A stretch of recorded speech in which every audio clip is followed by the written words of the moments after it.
Nice to sort of see everybody here. I'm Keith Ratner. I'm the professor and chair of the Geography and Sustainability Department at Salem State. The place that you either want to come to right now or you want to stay as far away from as you possibly can, as Salem is even nuttier than normal this year. And we still have 2 weeks to go. But anyway, it's great to be here. I think since the last time I would have been here, we were just the geography department. So certainly one of the big changes we've done in our department is to add sustainability to our title. It's been really exciting. I have to admit, they just told us the most searched term on the Salem State website is sustainability at this point in time. So neither here nor there about this presentation, but thought I'd tell you. So I'm going to talk, we changed to this sort of, I guess, new technology. When I tried to, my son asked me what it was, I called it Super Zoom there for our graduate GIS program. So I only have a few slides here and some sort of talking about what this is if people don't know and how it works and a little bit of our experience. And then I'll certainly have some time at the end for questions there. So the general concept of HyFlex, if people don't know, is this idea that you can have people in the classroom and online synchronous at the same time there. So the idea is that as you see sort of this person sort of teaching in the classroom to people on the classroom, and at the same time on either a computer or a phone or a tablet, you can kind of still be in the classroom. So the idea is you're sort of meeting both markets at the same time there. In reality, this is kind of what our HyFlex system sort of looks like. This is Steve Young in our department. And you see we have somebody here sitting in the classroom in our computer lab, and then we have 1, 2, 3, or 4 or 5 people here online. And way up here in the corner is the room, and you'll sort of see how this works here. So this is how to do this. I'm not sure if this is a GIS class or not, since the student's monitor has a picture of a whale in it, but anyway. So how did we get here?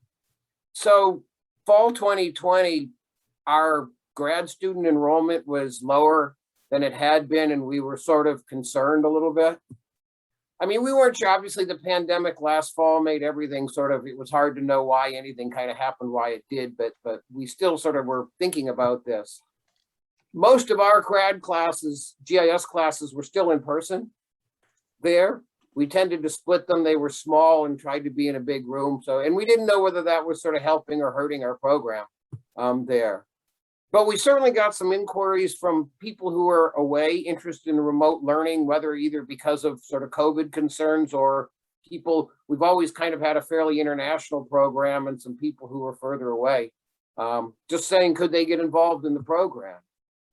And we've talked about going online. Our administration has asked us about going online. I have to admit, there's so many other online programs out there And most of our students are local and have always said they really appreciate being in person. So we had kind of never gone that way. But pandemic brought, and Salem State invested fairly heavily in like 50 of these HyFlex machines there on campus. And so thinking about, would this help our enrollment and that sort of thing, and any students with COVID issues, we decided to pilot HyFlex last spring. There we used it in all, I think we have usually 5 or 6 grad classes going on a semester. We used it in all of them. Made sure IT actually is really important. They came in and kind of made sure to sit with every instructor to make sure they knew how to get things up and running. I actually was able to find a little bit of travel money that I didn't use since nobody was traveling, and sign up and get a couple of workshops for everybody teaching in HyFlex. And this fall, we've now gone completely, we were marketing our program as a HyFlex program. So we've made a pretty big, significant change there. The HyFlex system, if people haven't seen it, so you get this display monitor. Some of the really nicer ones, this is how we do it. We have these mobile carts with these big 40-inch high-def displays. Some of the other ones I've seen with numerous cameras in the back of the room there. Then you have your sort of controller there. That kind of is where you run what's going on there. And there's different options and things you can do with a controller there. Then you have what they do is they have and I don't, I've always, when my, never mind, anyway, you have a 180-degree camera. So that's sort of the room, and that takes a picture of the whole room.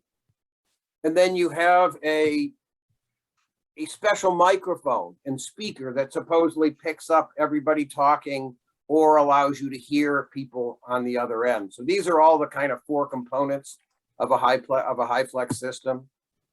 So that 180-degree camera gives you a view of the entire room, like we see here on the left there. So it's kind of like if you're a remote student, that you can still be in the room, or you can end up, and so the people in the room can either, people online can either see this, the people in the room or those online, you can have a multiple participant. And this has always been one of the things I found is a problem when you sort of move to the multiple participant views. That room window becomes so small that the people who are on remote say they have trouble really seeing anybody in the room and what they're doing. So a couple, as I say, I did this short because I thought people might have more questions. There are some tips that I've sort of found, and this sort of also came from Columbia, from their Center for Teaching and Learning. I wouldn't go into a high flex sort of thing without having gone and at least seen the room and hopefully practiced and understand what's going on. I'm still having a little trouble trying to figure out what I get on. They have like 3 different screens and what goes where. So I would certainly practice a little bit. The hardest thing is trying to create a community for both the people in the room and the people online there. So anything you can do to sort of start by creating this community is really appreciated. Again, welcome all learners prior to the start. And I have a small class, so I can kind of talk to everybody before going on and hopefully get everybody involved. Use an icebreaker, or, maybe that's a lecture in class, have some sort of simple all group activity. So both the people in the room and the people online are kind of feel that they're involved. I have to admit, it's a little easy to ignore the people in the room or people online. So working so hard to engage all of your students. I have to admit, last spring when I used this, my most engaged student was online. And that really helped because then she forced me to sort of pay attention to the people online. This semester, that's not the case. And it's really, you have to make an effort to make sure to engage those people online. It's easy when you have people in front of you. And I've still tried to figure out the best place to sit there. When I have something, I try and sit in the front of the room like I might, not in front of my computer. And then you sort of get lost in that little sort of 180-degree view of the room. So plan activities that are accessible to both, make sure to think about that you have marked people in both places there, and make sure that you sort of plan whatever you're going to do is going to work with people in 2 different environments. It's a little more tricky than you might imagine. And then how do you get people to engage? Obviously, breakout rooms. I know that Paul was talking about great breakout rooms, but now when you have somebody in the class and somebody online, breakout rooms. So I've sort of put people on their computers in corners of the room, sort of talking. It's a little strange to try and figure out how to do this, but anything you can do to make sure to get both groups together really kind of helps and makes a difference here. So my overall thoughts, certainly it's, I don't know, we haven't really been able to check completely yet. Our numbers are up this semester. I'm not exactly sure. I have to admit, we have a crazy fall. We need to sort of go and talk to all our students and see why they're there and those kind of things. But it certainly offers this great opportunity to expand to sort of markets that we previously weren't in and weren't sure we wanted to be in. At the moment, we haven't seen other people sort of marketing a high flex program. I know some people doing GIS programs that are using high flex, but we've actually tried to come out and sort of done some marketing, and hopefully Salem State's going to help us do some more, sort of saying we're in this sort of new space of high flex programs and this kind of thing. So it's not all online, it's not all in person, that it's this unique kind of thing in between. And we're hoping that it'll put us in kind of a interesting position, in a little unique position. In speaking to the students, I think mostly they've spoken positively about the experience there, both the ones online and in the classroom. I think lab classes with an instructor giving and teaching exercises seems to work really well. Our GIS classes and those kind of things, because I have to admit, I've been teaching more of our seminar classes, like our capstone seminar. And it's a lot harder to kind of try and get people to work together and talk together and those kind of things in a seminar. More of our classes are lab classes with instructors and people teaching information. And as I say, those people seem to work really well. One of the things we have done, and we did this during COVID, I think my lab manager, is we actually can allow people to remote into our lab. So if they're having computer troubles or don't have an adequate computer at home, we've created a fairly simple system that they can remote in, and basically their computer becomes a dumb terminal and they're like sitting in our lab, which is also, as we've distanced our lab, so we've been able to take every other computer and make them a computer that somebody can remote into. And it's allowed us to still sort of keep our lab the same size, which is just kind of an interesting sort of aside here. I've tried to, and this was one of the recommendations that was given to me, sort of lock people in at the beginning and say, are you going to be remote or are you going to be in the classroom? Because otherwise they tend to float off and become more and more of them become remote there. And I know I went by one of my classes not too long ago, and there was one student in there and everybody else was remote. So certainly I've tried to sort of say, tell me what you're going to be at the beginning. And unless there's some really special thing coming up, stay true to what you say sort of in the first place. But certainly seems to be the way of the future. This sort of halfway remote and halfway in person seems to be where things are moving, at least, until things change or something. And I don't know, it seems like this remote sort of things, as we see in these conferences, I think they're going to all be this sort of hybrid. So we're certainly glad to be out there in the front and sort of seeing what we can do. And I say it's exciting. It's a little nerve wracking, and it's certainly been an interesting experience. So with that, I'd be happy to see if anybody, as I say, I didn't know how much experience. I guess my first thing I would sort of ask is how much, if people have used HighFlex or know about HighFlex, and if people have any questions about it. As I say, I'm in my second semester, and now we've been offering like 10 classes using this system. So be curious if anybody has any thoughts or questions, or if anybody's used it. Anybody used it? There are a few questions in the chat. Oh, okay. I can just read them out, or you. That would be great. Welcome back. All right. So Paula commented on some things, which I think you already covered. One question Becky had: what are the sizes of your classes? Are they small to graduate level, or how does it work? Does it work for large classes? And Paula said, I think it's exhausting. And Sarah said, in case she did it through K through 12, and it's exhausting. But so I guess it's more of the size of the class and how that dynamics work. So our grad classes probably would never be more than 20 and tend to be more like 16 in there. So I think if you got into a big class, it would just get really, I think that would get really hard. They're trying to figure out, as I say, it's hard to keep track of, and I don't think I've done it on a class of more than 10 there. So I would think a big class would be sort of really sort of tough to do this.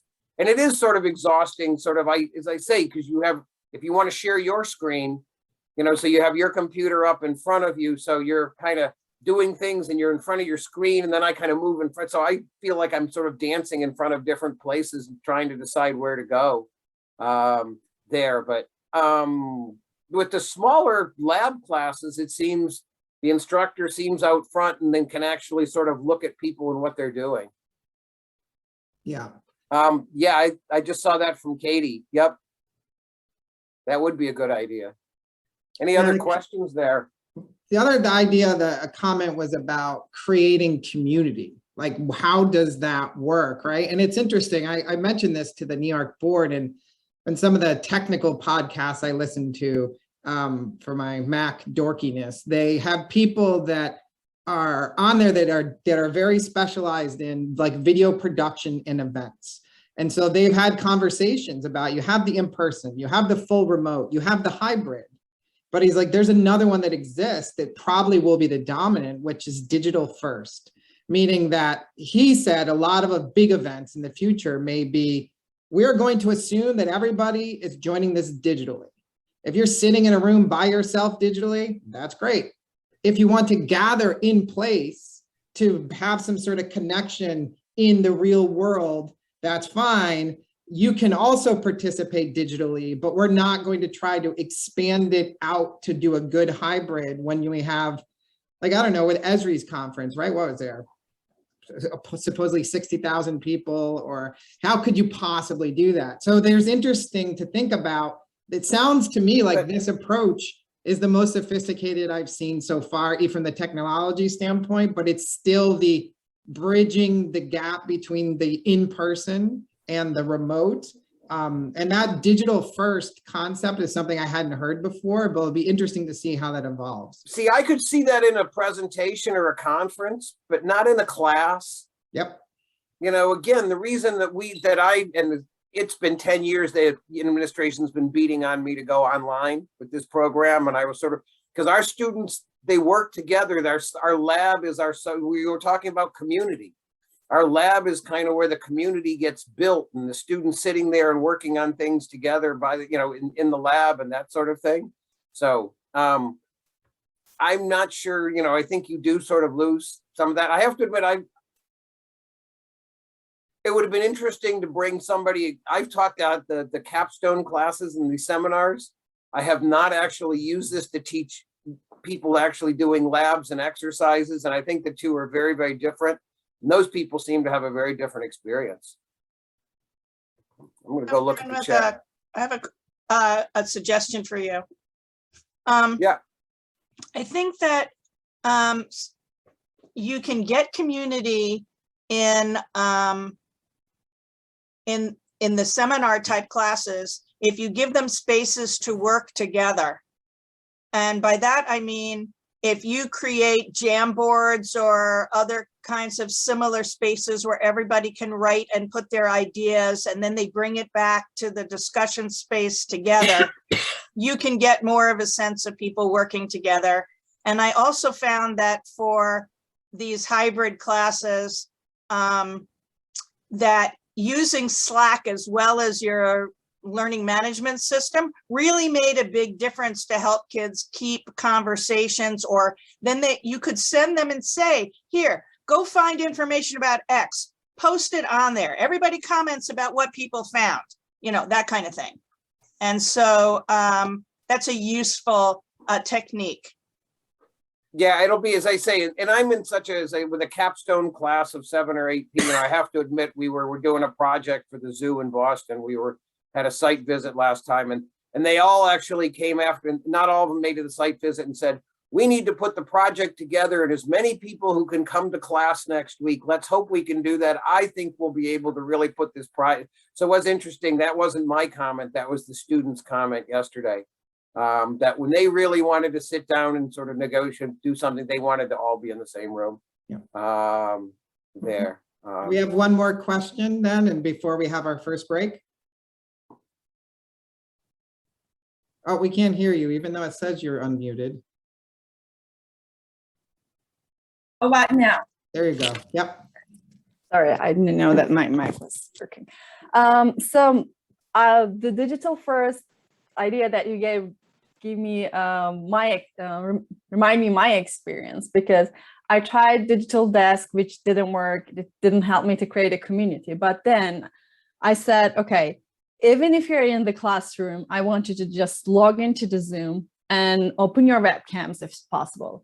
And now the Zoom participants can see everybody's face, not just a huge classroom that students are sitting but not seeing faces. Mm-hmm. So it really helped me to build sort of a community. Even they work in groups, like classroom groups are separate than the Zoom groups, but they will be seeing their classroom classmates in an environment, in a single environment. Yeah. So that might, I think, really one possible solution to create or Right. help to Yeah. create. Yeah, I've thought about that because again, I have my computer in front of me because I'm showing, of course, sharing and those sort of things, and it helps me there. But certainly that idea, or if we have Canvas and those kind of things, you have to sort of get everything up front out to folks.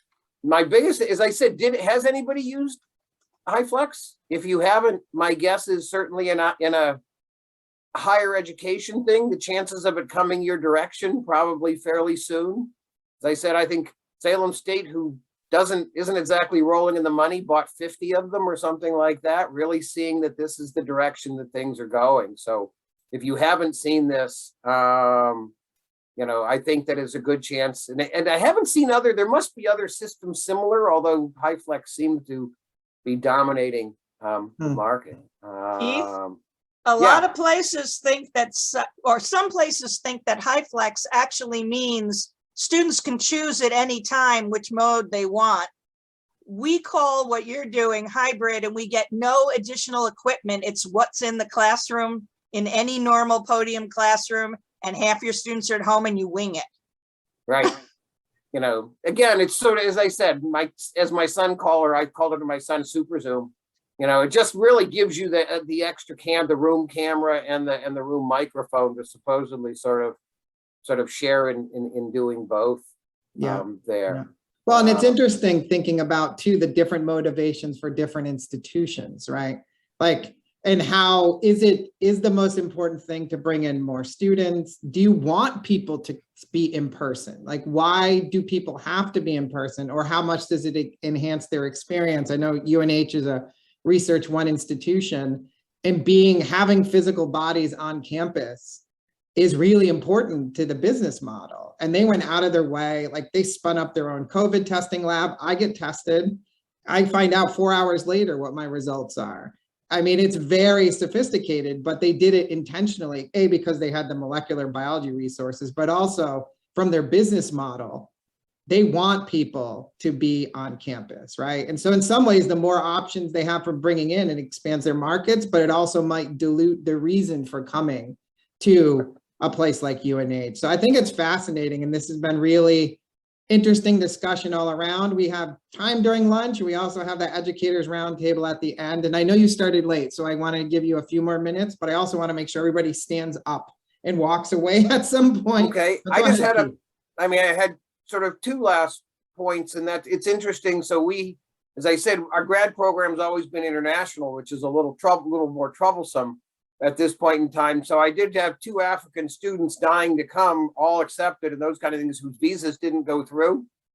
And neither one of them started HiFlex. It was more important for them, it's more important because we have such an amazing program in person, or because they want to come to the United States. I guess you might debate what that reasoning is, but both of them have reapplied for visas and really hope to come in person there. So talking about reasoning and why people might choose one versus the other, I think, you know, with our international students, it adds a whole kind of other sort of side there. And just to share, if anybody is going down this road, I'm happy. I've got some resources. Our instructional designers have been trying to work with us and those kinds of things to share with anybody. It definitely is a really kind of interesting kind of way to go about this. You know, and I'm old and stodgy and would much rather be in the classroom, but it is working. So, right.